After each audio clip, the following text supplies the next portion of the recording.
Kristus adalah pencerita terbaik. Ketika Anda melihat Alkitab dari Kejadian sampai Wahyu, itu semua menceritakan kisah ini. Menceritakan kisah suatu bangsa. Itu menceritakan tentang kisah dunia. Menceritakan kisah satu orang. Tuhan tertarik pada Anda. Tuhan tertarik pada Anda. Dia adalah Tuhan individu. Alkitab ini adalah semua tentang bagaimana individu Allah. Dia memperhatikan perasaan Anda. Dia memperhatikan keadaan pikiran Anda. Dia memperhatikan pikiran Anda. Dia memperhatikan setiap detail tentang Anda. Itulah mengapa Anda istimewa. Ketika kita memberitahu orang-orang kamu istimewa, itu bukan moto dunia. Itu adalah moto Kristus. Setiap orang adalah penting bagi Kristus.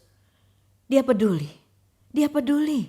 Dia peduli. Haleluya. Dan hari ini kita mempelajari Samuel 1 dan 2. Ini satu kitab, satu kesatuan. Kami sedang mempelajarinya. Kitab-kitab ini indah karena ada cerita. Ada begitu banyak cerita. Dan ada satu cerita besar dalam cerita ini.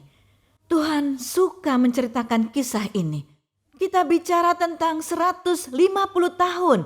Kita bicara tentang, Anda dapat mengatakannya, ini disebut Samuel, salah satu pahlawan Tanak. Dia adalah salah satu pahlawan tradisi dan sejarah serta pengajaran Yahudi. Shmuel adalah pemimpin spiritual utama Israel. Dia adalah hakim terakhir Israel. Karena setelah dia ada seorang raja. Satu buku Tanakh yang berkaitan dengan sejarah dan buku-buku kerajaan. Ini mengajarkan kita tentang dinasti era emas Raja Daud. Awal era emas Raja Daud. Saya ingin Anda menganggapnya sebagai saya hanya ingin mengungkapkan segalanya seperti sebuah film. Ada karakter utama di sini dan ada aktor pendukung di sini. Jadi karakter utama di sini adalah Daud dan Samuel.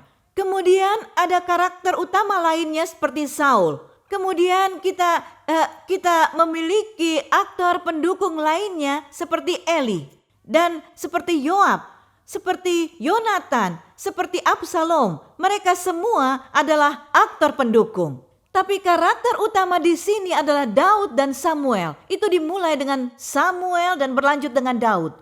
Dua kitab ini satu dan mencakup 150 tahun sejarah Israel. Eli dan Samuel adalah hakim terakhir dan Samuel adalah hakim terakhir Israel. Israel menuntut seorang raja dan ada kontras di sini. Kontras antara Eli dan Samuel. Anda lihat Tuhan memberi kita kontras. Dia berkata jadilah terang karena terang adalah kebalikan dari kegelapan. Anda harus memahami baik dan jahat. Segala sesuatu yang Anda lihat saat ini terjadi di sekitar Anda, ini adalah pertarungan antara yang baik dan yang jahat. Dan dalam cerita ini, Anda melihat Tuhan membawa kontras bahkan di antara orang-orang. Saul dan Daud, Eli dan Samuel. Kita melihat orang benar dan orang jahat. Kita melihat raja yang diterima dan juga melihat raja yang ditolak. Dan Tuhan memberi kita pilihan. Melalui kisah-kisah ini, Anda bisa menjadi Saul, Anda bisa menjadi Daud. Anda bisa menjadi Eli, tutup mata Anda terhadap dosa anak-anak Anda, dan menjadi orang tua yang bodoh, yang tidak mendisiplinkan anak Anda tidak mendidik anak Anda di jalan yang seharusnya, dan Anda akan ditolak. Dan Anda akan mendapatkan konsekuensinya. Dan itu berlaku bagi kita. Dengan cara yang sama Tuhan juga menggunakan begitu banyak korelasi. Ya, korelasi. Seperti Yesus katakan pada Petrus seorang nelayan, aku akan menjadikan kamu penjala manusia. Daud adalah seorang gembala. Tuhan berkata engkau akan menggembalakan umatku di Israel. Kadang Anda berpikir bahwa Anda melakukan pekerjaan tertentu dan itu tidak berhubungan dengan pekerjaan kerajaan. Dan Anda mungkin berpikir apa yang saya lakukan di sini? Mengapa saya tidak melayani pelayanan sepenuh waktu? Saya memberitahu Anda dalam pelayanan sepenuh waktu.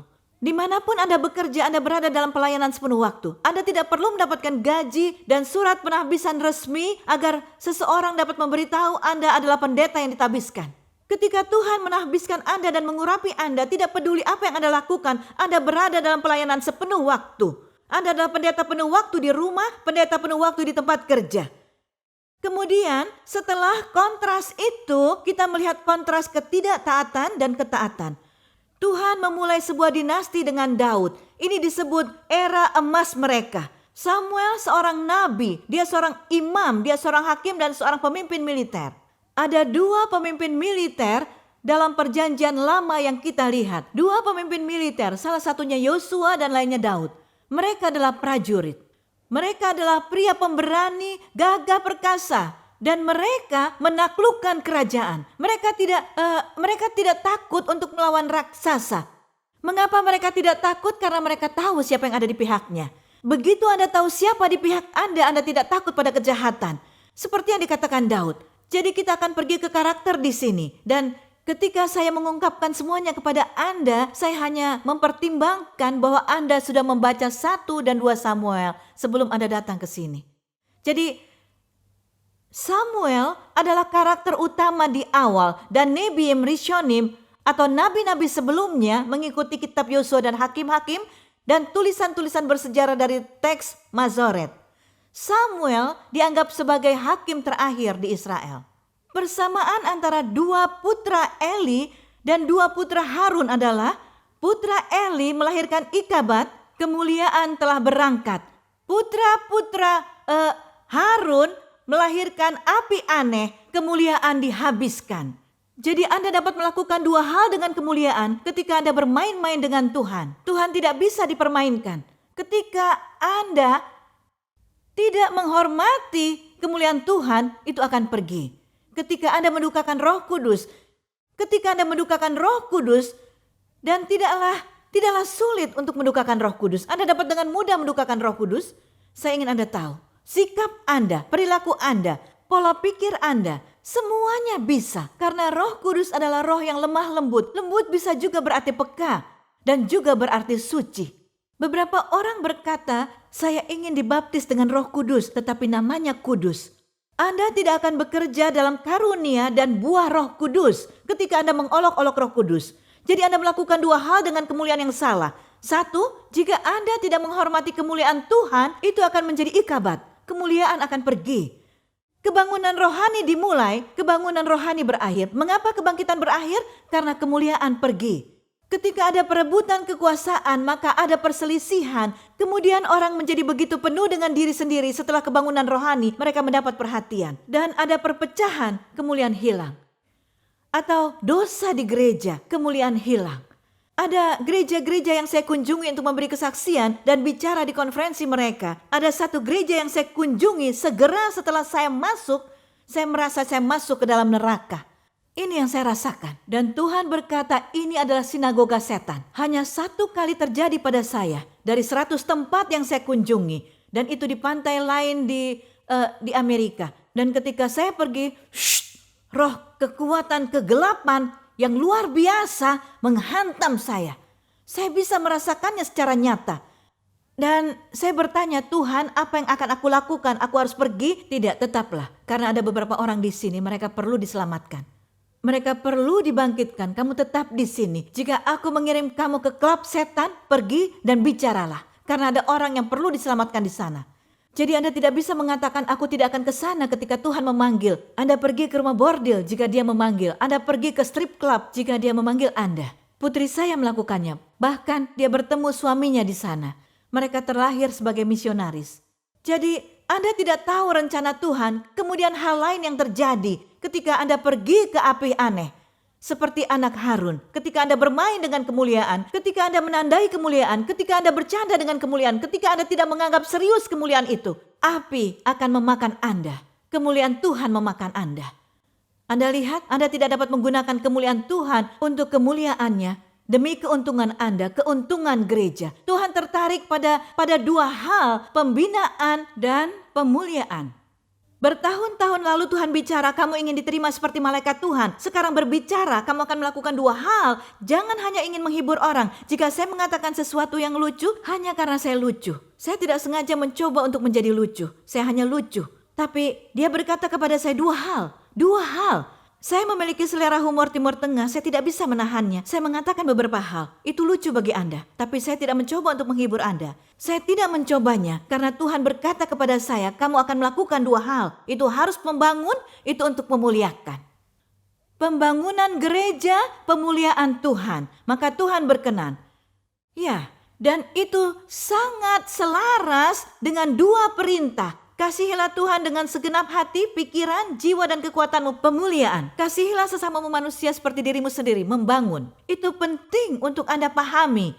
Kemudian melihat karakter utama, kita akan melihat karakter utama.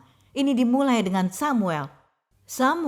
Shemuel dari bagian pasif dari kata tersebut adalah mendengar tentang Tuhan. Shemuel, nama 3 orang Israel, Samuel atau Shemuel. Anak sulung, berbakti, hakim, nabi, imam, saleh, dan penurut. Saya ingin memberitahu Anda, 1 dan 2 Samuel, kemudian kita akan ke raja-raja dan ke Tawarikh. Ini adalah pelajaran yang luar biasa untuk kepemimpinan. Pertama-tama Anda perlu memahami, Anda melihat kontras dan gaya kepemimpinan yang berbeda antara Daud dan Saul. Dan Anda melihat perbedaan yang luar biasa bahkan antara orang yang tepat, Yoab. Misalnya Abner adalah orang yang tepat, komandan tentara Saul. Yoab adalah panglima tentara Daud. Ini orang-orang perkasa, mereka disebut pria perkasa. Satu akan mengalahkan 300. Mereka adalah orang-orang kuat. Tetapi ini adalah ajaran yang luar biasa jika Anda benar-benar memperhatikan tentang kepemimpinan. Jadi Tuhan mengubah gaya kepemimpinan. Pada awalnya 500 tahun ada patriarki. Ada Abraham, Ishak, Yakub, dan Yusuf. Dan seterusnya seperti ini. Ini adalah pola kepemimpinan yang luar biasa. Ya, kemudian selama 500 tahun kita melihat ada hakim-hakim. Dan kemudian setelah hakim-hakim diakhiri dengan Samuel, kita melihat 500 tahun lagi berjalan dengan raja-raja. Kemudian era lain akan datang dalam kepemimpinan para imam. Jelas? Jadi ini dimulai dengan patriarki, lalu dengan hakim-hakim, dan kemudian dengan raja-raja, lalu dengan para imam. Jadi Tuhan memiliki rancangan tujuan yang benar-benar luar biasa yang menunjukkan kepemimpinan. Dia menunjukkan kepada kita kepemimpinan orang-orang pilihannya. Allah Abraham, Allah Ishak, dan Allah Yakub. Menurut Keluaran pasal 3 dimulai dengan 12-15, dia menunjukkan namaku agung, aku Yahweh, aku Allah Abraham, Allah Ishak, dan Allah Yakub. Begitulah seharusnya kamu memanggil aku. Inilah yang Tuhan katakan kepada Musa, inilah aku. Dan itu adalah patriarki. Dan itu berlanjut ke Musa dan kemudian beralih ke Yosua. Jadi ada pola kepemimpinan yang luar biasa yang perlu Anda ikuti. Dan pada akhirnya imamat. Dan kepemimpinan imam terus berlanjut, tetapi itu religius. Kemudian Yesus Kristus datang dan dia menunjukkan kepemimpinan hamba yang sama sekali berbeda dengan kepemimpinan. Pemimpin yang memasak untuk murid-muridnya, mengajar untuk murid-muridnya, menunjukkan jalan. Dia tidak hanya mengajar mereka, dia juga menunjukkan kepada mereka dan kemudian dia mengirim mereka. Ini adalah kepemimpinan yang sama sekali berbeda dari kepemimpinan lainnya yang Anda lihat dalam sejarah Alkitab. Sungguh gila, ini mengagumkan bahwa bagaimana Yesus Kristus mengubah seluruh gaya kepemimpinan dan dia yang sebagai kodrat Tuhan tidak menganggap kesetaraan dengan Tuhan sesuatu yang harus dipertahankan, tapi menjadikan dirinya bukan apa-apa, mengambil kodrat seorang hamba, ditemukan dalam penampilan sebagai seorang pria, dia merendahkan dirinya dan dia menjadi taat sampai mati, bahkan mati di kayu salib. Oleh karena itu Allah meninggikan dia ke tempat yang tertinggi dan memberinya nama di atas segala nama, yaitu nama Yesus. Bertekuk lutut segala yang ada di langit dan yang ada di atas bumi dan yang ada di bawah bumi. Dan segala lidah mengaku Yesus Kristus adalah Tuhan bagi kemuliaan Allah Bapa. Haleluya. Filipi pasal 2. Tetapi Anda harus memahami bahwa Yesus Kristus menunjukkan cara kepemimpinan yang paling rendah hati dan paling melayani. Dan inilah yang ingin kami ajarkan di sini. Anda datang ke rumah kami, Anda makan, kami memasak untuk Anda, kami membersihkannya. Mengapa? Kami ingin mengikuti Dia. Setiap pemimpin di sini melayani Anda. Ini adalah pelayanan kepemimpinan. Jadi setelah Samuel dan Saul datang, dan Saul jahat, tidak taat, cemburu, dendam, pemarah, mencoba membunuh Daud, mencari pelihat. Ya, kualitas yang sangat berlawanan dengan karakter Daud. Dan Tuhan berkata, aku menyesal telah mengangkat Saul menjadi raja. Jika ingin tahu siapa orang itu sebenarnya, beri dia gelar. Saya baru saja mengalami itu. Jika ingin tahu siapa orang itu sebenarnya, beri dia kekuasaan. Anda akan tahu siapa dia sebenarnya. Beri kekuasaan, beri gelar. Lihat bagaimana kepalanya menjadi besar atau kepalanya tidak bertambah besar. Ini adalah ujian sempurna bagi setiap orang bagaimana mereka berperilaku ketika mendapatkan gelar dan mendapatkan kekuasaan. Dan Tuhan mengizinkan Saul untuk mendapatkan kekuasaan dan gelar. Dan Saul menyalahgunakan gelarnya. Jika Anda menyalahgunakannya, Anda kehilangan. Saul menyalahgunakannya. Dan dia tidak mengikuti Tuhan. Dia pikir, saya adalah raja. Dan saya dapat melakukan apapun. Bahkan saya dapat melawan perintah imamat Lewi. Dan dapat mengorbankan seekor binatang. Dia adalah raja. Tapi Tuhan adalah Tuhan yang mengatur. Saya selalu mengatakan dia adalah Tuhan yang teratur. Dan dia menghormati tatanan ilahinya. Dan ketika Anda tidak menghormati otoritas dan tatanan ilahi, tatanan spiritual, Anda akan melihat konsekuensinya. Jadi Anda mungkin berpikir, oh mengapa itu menjadi masalah besar bagi Tuhan? Tidak, Tuhan benar-benar mengejar Saul karena semakin tinggi Anda, semakin sedikit hak istimewa. Semakin tinggi Anda akan duduk di kursi yang lebih panas. Semakin tinggi Anda. Sangat penting bagi Anda untuk memahaminya. Anda ingin lebih tinggi, Anda tidak bisa mengatakan saya pikir, saya ingin, saya merasa, pendapat saya, perspektif saya. Tidak. Semakin tinggi Anda melepaskan ego Anda. Itu disebut ego. Ketika Anda berkata saya dalam bahasa Yunani, ego. Singkirkan ego Anda untuk naik lebih tinggi. Jika Anda membicarakan tentang aku, Tuhan berkata itulah mengapa Anda tidak naik. Anda masih terjebak di tempat karena Anda selalu bicara dengan ego, aku. Jadi itu adalah Saul. Anda tahu apa yang terjadi? Saul juga sedang membangun sebuah patung bagi dirinya. Ayolah, Anda baru saja menjadi raja dan Anda membangun sebuah patung. Jadi Saul hanya mengikuti Tuhan pada awalnya. Karena dia tidak yakin dengan panggilannya sebagai pemimpin. Salah satu dari pemimpin terburuk di tempat Anda bekerja atau dimanapun itu adalah pemimpin yang tidak percaya diri. Dan seperti itulah gaya kepemimpinan Saul. Dia merasa tidak percaya diri. Ayah saya pebisnis, bertahun-tahun yang lalu dia selalu mengatakan ini. Jika kamu pemimpin yang cerdas, kamu akan menemukan orang yang lebih pintar dari kamu. Jika kamu jenius, kamu akan menemukan lebih banyak orang yang brilian yang bekerja untuk kamu dan bersama kamu. Itu sebabnya ada pendeta Linda.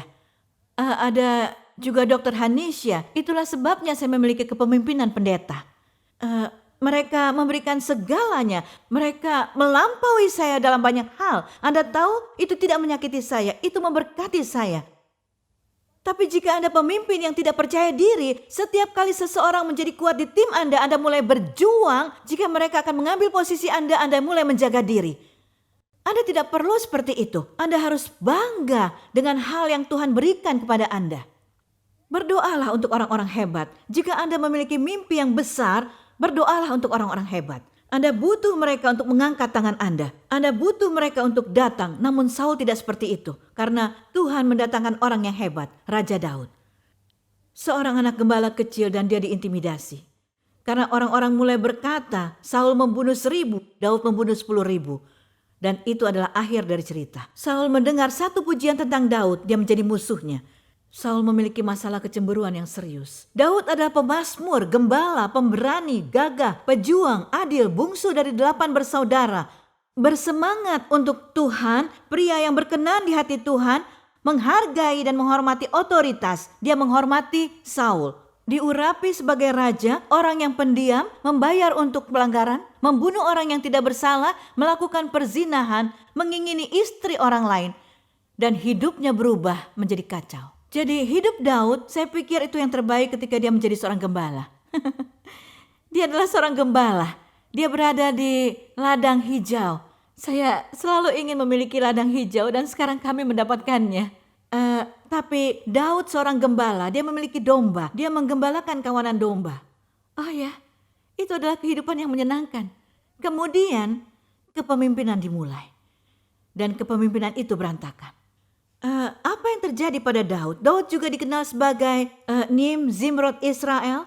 2 Samuel 23 ayat 1 sering diterjemahkan sebagai penyanyi manis Israel yang menulis lagu pujian untuk Hashem. Hashem artinya orang Yahudi, mereka tidak menggunakan nama Tuhan, Yahweh, tidak mengatakan Adonai, tidak mengatakan Tuhan. Semua itu mereka hanya menggunakan Adonai dan Tuhan jika ada dalam kitab suci. Jika mereka mengulangi kitab suci, mereka mengatakannya, tetapi dalam kehidupan sehari-hari mereka tidak mengatakannya. Tapi di sini mereka katakan Hashem, berarti nama. Inilah betapa hati-hatinya mereka. Mereka hanya mengatakan Hashem, berarti nama. Tapi bayangkan dalam Yohanes pasal 8, mereka bertanya, bagaimana engkau mengenal Abraham? Kau bahkan belum berusia 50 tahun. Dan Yesus berkata, di hadapan Yahweh, sebelum Abraham, Yahweh, aku ada. Bayangkan mereka bahkan tidak menggunakan Adonai. Dan Yesus datang dan berkata, aku ada. Dan itulah sebabnya mereka ingin membunuhnya. Jadi Daud juga dia menulis lagu dengan himne dan lagu untuk Hashem. Termasuk sebagian besar kitab Tehillim. Dan dengan bangga menari di hadapan tabut suci Tuhan. Dia juga merupakan contoh dari master pertobatan sejati. Seseorang yang bertanggung jawab atas dosa-dosanya dan menebusnya dengan hati yang hancur. Rabbi Shemuel Jablon. Jadi saya hanya ingin memberitahu Anda, kita akan melihat kehidupan Daud di sini dalam beberapa menit ke depan. Karena Daud adalah karakter penting, tapi Anda juga mengerti bahwa kita bicara tentang Raja Daud. Tapi Daud membuat kesalahan besar. Jadi setelah menjadi gembala, Anda harus ingat, Samuel harus pergi dan mengurapi Daud sebagai Raja Israel. Mengapa? Karena Saul sangat kacau. Saya ingin beritahu, saya selalu mengatakan ini kepada semua orang yang saya bimbing. Tidak ada seorang pun termasuk saya yang tidak akan tergantikan. Tidak seorang pun. Tuhan bisa menggantikan kita saat kita kacau. Itulah sebabnya mengapa satu hal yang hilang di gereja di dunia barat, saya pikir di dunia timur juga, adalah takut akan Tuhan. Kami benar-benar tidak memiliki rasa takut yang kudus. Saya tidak bicara tentang takut akan Tuhan yang menakutkan. Tidak seperti itu, tapi sungguh kita tidak memiliki rasa takut akan Tuhan. Ketika saya melakukan sesuatu yang salah, dia melihat, kita tidak melihat. Bahwa ketakutan, bahwa Tuhan benar-benar tersinggung oleh perilaku saya. Saya benar-benar menyakitinya. Kami tidak memiliki ketakutan semacam itu. Saya berdoa setiap hari. Salah satu doa yang saya panjatkan, baptisan takut akan Tuhan. Benar. Tapi itu selalu memberi saya kekuatan. Dan ketika Anda berdoa kehendak Tuhan, Tuhan mengabulkan. Itulah hal-hal yang Anda doakan. Itulah kehendak Tuhan dan doa-doa mereka dikabulkan. Jika Anda meminta baptisan kerendahan hati, Dia akan memberikannya. Baptisan kekudusan, aku ingin menjadi kudus Tuhan, Dia berikan. Kenapa? Itu adalah kehendak Tuhan. Tanpa kekudusan, tak seorang pun akan melihat Tuhan. Jika Anda minta lebih banyak iman, Dia akan beri. Tanpa iman, tidak mungkin menyenangkan Tuhan. Setiap kali Anda meminta kehendak Tuhan, boom, Anda menerimanya. Karena Dia ingin memberikannya. Jadi terkadang Anda perlu masuk rumah doa di tempat yang tenang. Seperti saya memikirkan semua kehendak Tuhan, jadi saya mulai berdoa terlebih dahulu. Karena saya tahu bahwa doa-doa itu dikabulkan. Bukannya menanyakan ini, Tuhan aku ingin memiliki keintiman denganmu. Apa itu kehendaknya? Ya. Tuhan aku ingin dibebaskan dan bebas dari setiap rantai belenggu yang bahkan tidak kukenal dalam hidupku. Itu kehendaknya? Ya. Itu kebebasan yang Kristus berikan. Jadi berdasarkan firman Tuhan, itu adalah kehendak Tuhan.